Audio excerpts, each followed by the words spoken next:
Hi കൂട്ടുകാരെ, എല്ലാവർക്കും സുഖമാണോ? ഇന്ന് നമുക്ക് ഇഫ ചിക്കൻ തയ്യാറാക്കാം. ഞാനിവിടെ എടുത്തേക്കണത് 3 കാലിൻ്റെ പീസാണ് എടുത്തേക്കണത്. തൊലിയൊക്കെ കളഞ്ഞ് ക്ലീൻ ചെയ്ത് വെച്ചേക്കണതാണ്.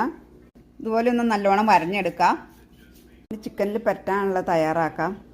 2 സ്പൂൺ കാശ്മീരി മുളക് പൊടി, 1 ടീസ്പൂൺ മഞ്ഞൾപ്പൊടി, 1 സ്പൂൺ കുരുമുളക് പൊടി, 1 സ്പൂൺ ഗരം മസാല, 1 സ്പൂൺ ഇഞ്ചിയും വെളുത്തുള്ളി പേസ്റ്റ്, ആവശ്യത്തിന് ഉപ്പിട്ട് കൊടുക്കാം.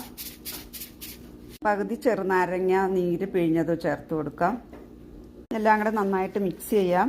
2 സ്പൂൺ തൈര് ഇട്ടിട്ടുണ്ടായിരുന്നു, ഞാൻ പറയാൻ വിട്ടുപോയി. പീസ് ഇതിലേക്ക് വെച്ച് നല്ലോണം പുരട്ടി കൊടുക്കാം. മസാലയൊക്കെ എല്ലില്ലാത്ത പീസായാലും എടുക്കാം, ഏത് പീസ് വേണമെങ്കിലും എടുക്കാം. നമുക്ക് എടുത്ത് വേറൊരു പാത്രത്തിലേക്ക് മാറ്റാം. ചിക്കൻ ഇനി 2 മണിക്കൂർ നേരം ഫ്രിഡ്ജിനകത്ത് റെസ്റ്റ് ചെയ്യാൻ വെക്കാം. ചിക്കനിലേക്ക് ആവശ്യമായിട്ട് നമുക്ക് ചീസി മയോണീസ് ഉണ്ടാക്കാം. ഇതിനായിട്ട് 3 വെളുത്തുള്ളി അല്ലി ചെറുതായി അരിഞ്ഞത്, 3 മുട്ട പുഴുങ്ങി അതിൻ്റെ വെള്ളം എടുത്തതാണ്. ചീസ് ഇട്ട് കൊടുക്കാം.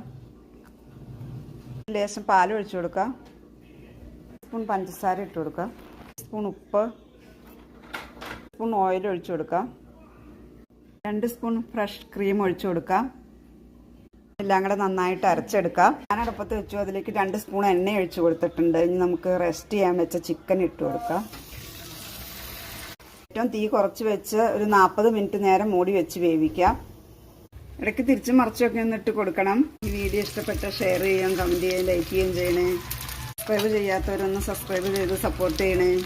ചിക്കൻ ഇതുപോലെ മേൽഭാഗം ആക്കി വെച്ചിട്ട് ഒരേ കഷ്ണം ബട്ടർ വെച്ച് കൊടുക്കാം. ബട്ടർ മെൽറ്റായി വന്നു കഴിയുമ്പോൾ നമ്മൾ അരച്ച് വെച്ച ചീസ് മയോണീസ് പുരട്ടി കൊടുക്കാം. 10 മിനിറ്റ് നേരം മൂടി വെച്ചൊന്ന് വേവിക്കാം. നമ്മുടെ ഇഫ ചിക്കൻ റെഡിയായി.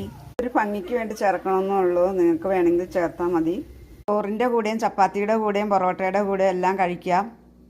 ഇതുപോലെ ഒന്ന് ട്രൈ ചെയ്ത് നോക്കണേ. അടുത്ത വീഡിയോ ആയിട്ട് വരുന്നത് വരെ താങ്ക് യു.